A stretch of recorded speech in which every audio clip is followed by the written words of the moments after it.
చేసినందుకు రైట్ రఘురామ్ గారు.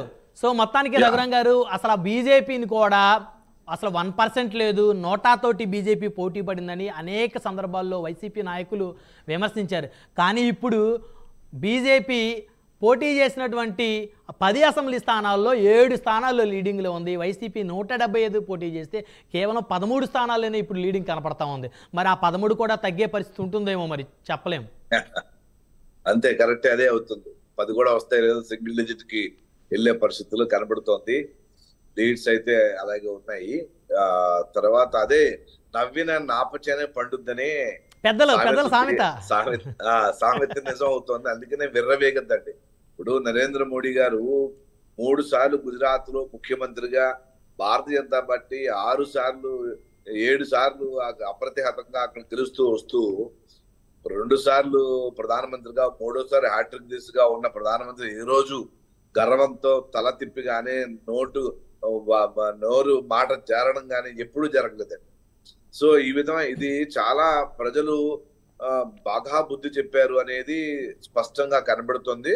ఎవరైనా సరే అధికారం ఇస్తే తలకెక్కకూడదండి. అధికారము బాధ్యత అనేది బీజేపీ మొదటి నుంచి చెప్తూనే వస్తుంది. ప్రధానమంత్రి గారు కూడా చెప్పారు, నేను ప్రధానమంత్రి కాదు, ప్రజలకు సేవకుడిని మాత్రమే.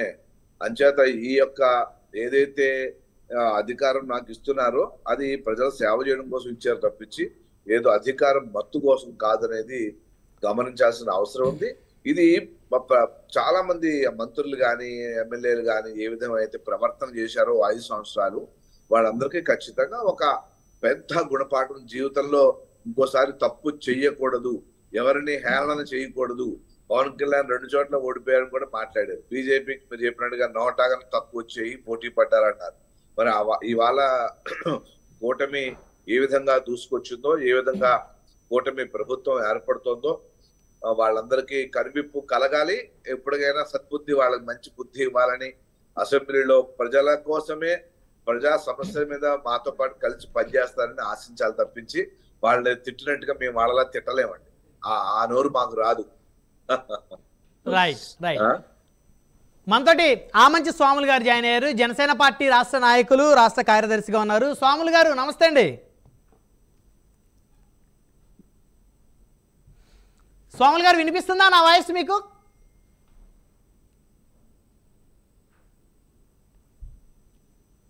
స్వాములు గారు నా వాయిస్ వినిపిస్తుందా మీకు?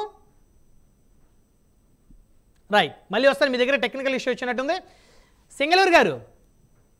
బ్రహ్మనాయుడు గారు చెప్పండి. సో మొత్తానికి వైఎస్ఆర్ కాంగ్రెస్ పార్టీ 14 స్థానాలే కనపడతా ఉన్నాయి. మళ్ళీ ఇంకొక స్థానం పెరిగినట్టు ఉంది. ఇందాక 14 నుంచి 13కి వచ్చింది, 13 నుంచి ఇప్పుడు మళ్ళీ 14కి వచ్చింది.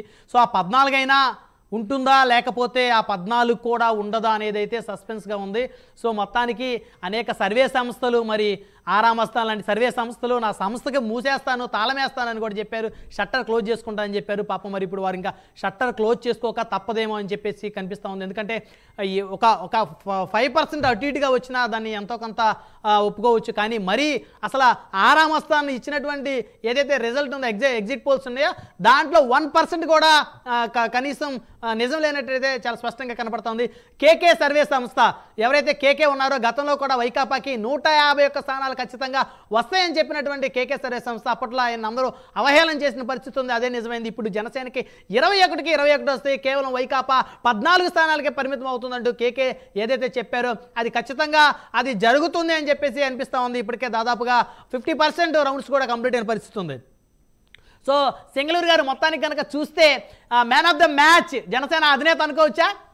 నాకు ఖచ్చితంగా సార్, నిన్న డిబేట్ లో చెప్పినట్లే ఇప్పుడు కూటమికి అత్యధికమైనటువంటి మెజారిటీ వచ్చింది. ఖచ్చితంగా ఈ క్రెడిట్ ని మనం పవన్ కళ్యాణ్ గారికి ఇవ్వటంలో ఎటువంటి తప్పు లేదు. అతనే దీనికి అర్హుడని మాత్రం మనం ఖచ్చితంగా చెప్పాల్సినటువంటి ఒక పరిస్థితి. ఎందుకంటే ప్రజలు ఒక మ్యాండేట్ ఇచ్చిన తర్వాత ఏదో బేషజాలకు పోయి దీనిలో ఉన్నటువంటి సైడ్ ట్రాక్ పట్టకుండా విన్నింగ్ లాగానే చూడాలి. ఖచ్చితంగా ఈ విన్నింగ్ ని, వాళ్ళ యొక్క మ్యాసివ్ విక్టరీని అభినందించి తీరాలి. పార్టీలకు అతీతంగా కూడా చంద్రబాబు నాయుడు గారిని కానివ్వండి, పవన్ కళ్యాణ్ గారిని కానివ్వండి, అలాగే నరేంద్ర మోడీ గారికి ప్రత్యేకంగా అభినందనలు తెలపాల్సినటువంటి ఒక సిచ్యువేషన్ ఈ రోజు క్రియేట్ అయింది ఆంధ్రప్రదేశ్ రాష్ట్రంలో. కాబట్టి భవిష్యత్తులో అద్భుతమైన పరిపాలన చేసి ప్రజాభిప్రాయాన్ని, ప్రజల మన్ననలను పొందుతారని ఖచ్చితంగా నాబోటి వాళ్ళందరూ ఆశించాలి, అభినందించాలి. దాన్ని మేము ఖచ్చితంగా ఆహ్వానిస్తున్నాం. రైట్ రైట్ రైట్ జనసేన అధినేత ముందుగానే ఫలితాలను ఊహించి ఆయన వైసీపీకి సంబంధించి ఆయన వీడ్కోలు చెప్పారు, బాయ్ బాయ్ వైసీపీ అని చెప్పారు. ఒకసారి గతంలో ఆయన చెప్పింది ఒకసారి మళ్ళీ విందాం. Bye bye Jagan, bye bye Jagan, hello bye bye Jagan, bye bye Jagan, hello. Right జగన్ని ఇమిటేట్ చేస్తూ పవన్ కళ్యాణ్ ఏం మాట్లాడారో ఒకసారి అది కూడా విందాం. వస్తాను స్వాములు గారు మీ దగ్గర కూడా. అమ్మా నాన్నలేని బిడ్డనమ్మా నేను, అమ్మా నాన్నలేని బిడ్డనమ్మా, ఓటేయండమ్మా, మీ ఇంట్లో బిడ్డనమ్మా అన్నాడు. ఏదన్నా అడుగు, అమ్మా నాన్నలేని బిడ్డనమ్మా. అరే నేను కూడా నాన్నలేని బిడ్డనే, నేను ధైర్యంగానే ఉన్నాను కదా. కనీసం మా నాన్న ముఖ్యమంత్రి కూడా కాదు. అమ్మా నాన్నలేని బిడ్డనమ్మా నేను.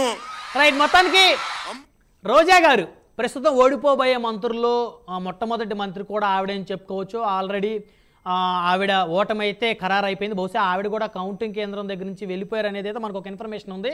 సో మొత్తం చూస్తే ఆవిడే మాట్లాడారు, విందాం. గతంలో రాజకీయాలు చేసేవాళ్ళు షూటింగ్ గ్యాపుల్లో వచ్చి ప్యాకేజీలకు మాట్లాడేవాళ్ళు మీరే ఎమ్మెల్యేగా గెలవలేరు. మీరు జగనన్నను ఏం ఓడిస్తారు? మనల్ని ఎవడు రాయిపోయింది అక్కడ time pass. Bye bye Jagan, bye bye Jagan, hello bye bye Jagan, bye bye Jagan, hello bye bye Jagan, bye bye Jagan, hello bye bye Jagan, bye bye Jagan, hello bye bye Jagan, bye bye Jagan, hello bye bye Jagan, bye bye Jagan, hello bye bye Jagan. Right